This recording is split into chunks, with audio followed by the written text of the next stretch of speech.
শ্ৰীমন্ত শংকৰদেৱ সংঘৰ 89 সংখ্যক বাৰ্ষিক অধিৱেশনলৈ অনুসূচিত জাতি যুৱ ছাত্ৰ পৰিষদ অসমৰ আৰ্থিক সাহায্য প্ৰদান। সংগঠনটোৰ কেন্দ্ৰীয় সভাপতি ৰুবুল দাসৰ নেতৃত্বত অহা এটি দলে শ্ৰীমন্ত শংকৰদেৱ সংঘৰ বোকাখাট জিলা শাখাৰ নামঘৰ প্ৰাংগণত থকা আদৰণী সমিতিৰ অস্থায়ী কাৰ্যালয়ত পূৰ্বে প্ৰতিশ্ৰুতি আগবঢ়োৱা 1 লক্ষাধিক টকাৰ 50,000 টকাৰ আজি প্ৰদান কৰে।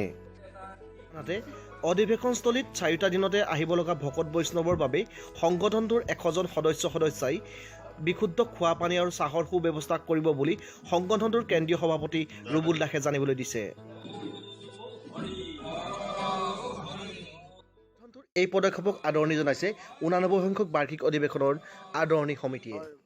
আদান প্ৰদান কৰিছিলোঁ আৰু আগন্তুক তেওঁলোকৰ 89 সংখ্যক অধিৱেশনৰ প্ৰস্তুতি বুজ আমি লৈছিলোঁ আৰু ইয়াৰ লগতে আমাৰ তৰফৰ পৰা তেওঁলোকক আগবঢ়াবলগীয়া যি বৰঙণি আছিলে 1 লক্ষাধিক টকা তাৰে 50,000 টকা আজি তেওঁলোকলৈ আমি আগবঢ়াই তেওঁলোকক অভ্যৰ্থা সমিতিক কাম কাজ কৰাৰ বাবে আমি অনুৰোধ জনাইছোঁ। লাগে প্ৰথমতে কিন্তু শ্ৰীমন্ত শংকৰদেৱ সংঘৰ নামটো ল'বই লাগিব আৰু এই শ্ৰীমন্ত শংকৰদেৱ সংঘৰ যি বাৰ্ষিক অধিৱেশন এই অধিৱেশন সফল কৰিবৰ বাবে অসমৰ ৰাইজক অসমৰ জনসাধাৰণৰ দল মত ধৰ্ম নিৰ্বিশেষে আহ্বানটো জনাইছোৱেই।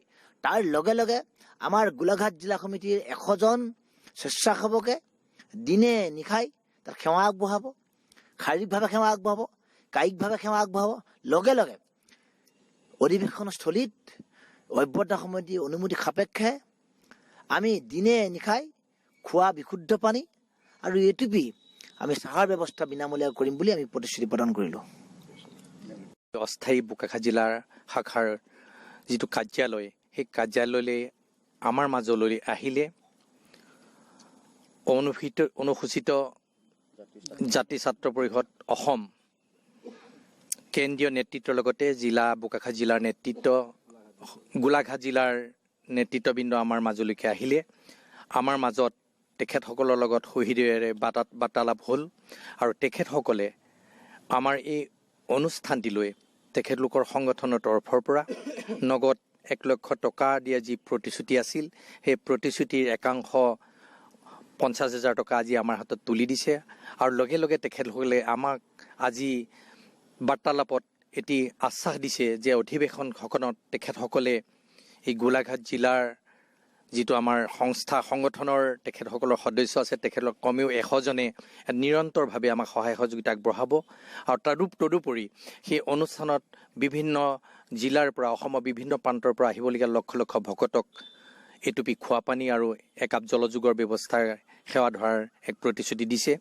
আমি তেখেতলোকৰ যি মহানুভৱতা সেই মহানুভৱতাক খুব হৃদয়েৰে আমি গ্ৰহণ কৰিছোঁ আৰু আজি আমি তেখেতলোকৰ এই মহানুভৱতাক আমি সাদৰে শিৰত তুলি লৈছোঁ আৰু আমি আশা ৰাখিম তেখেতসকলৰ এই মহানুভৱতাৰ যি আশীষ আমি আজি শিৰে তুলি ল'লোঁ সেই আশীষ শিৰে লৈ আমি আমাৰ যিখন আহিবলগীয়া অধিৱেশন সেই অধিৱেশনখনত সকলোৱে মিলিজুলি হাতে হাত মিলাই আমি আমাৰ যি দায়িত্ব আৰু কৰ্তব্য সুসম্পাদনৰ জৰিয়তে অধিৱেশনখন সাফল্যমণ্ডিত কৰিবলৈ আমি নিশ্চয় পাৰিম। আমি সেইকাৰণে আমি আজি নিশ্চিত হ'লোঁ আৰু এই আপাহতে এই সংস্থানটো উত্তৰ কামনাৰে প্ৰভু ভগৱন্তৰ চৰণত আমি প্ৰাৰ্থনা জনাইছোঁ যাতে সংস্থাটিক প্ৰভু ভগৱন্তই কি পাৰে পৰৱৰ্তী সময়টো এনেকৈ ৰাইজৰ দেশৰ হৈ অনুষ্ঠান প্ৰতিষ্ঠানৰ সহায় সহযোগিতাৰ কাৰণে শক্তি দি ভক্তি পাত্ৰ কৰিব। সেই অৰ্থে মই ভগৱন্তৰ চৰণত সেৱা নিবেদন কৰিছোঁ। জয় গুৰু শংকৰ।